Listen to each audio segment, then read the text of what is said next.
തോരാതെ മഴ പെയ്തിരുന്നത് കൊണ്ട് തന്നെ നമ്മുടെ ചെറുനാരകത്തിലെ ചെറുനാരങ്ങയൊക്കെ നിലത്ത് വീണ് കിടക്കുന്നുണ്ട് കേട്ടോ.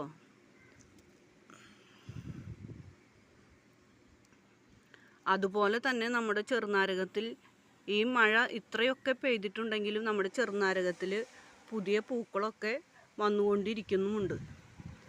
അതുപോലെ ചെറിയ ചെറിയ കായ്കളും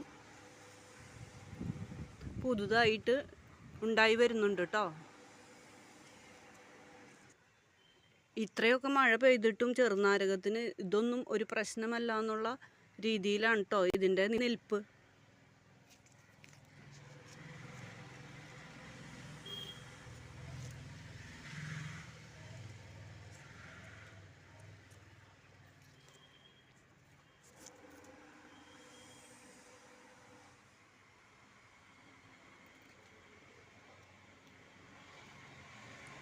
എങ്കിലും നമുക്ക് അത്യാവശ്യത്തിനുള്ള ചെറുനാരങ്ങയൊക്കെ ഇപ്പോഴും നമുക്ക് ഇതിൽ നിന്ന് കിട്ടിക്കൊണ്ടിരിക്കുന്നുണ്ട്.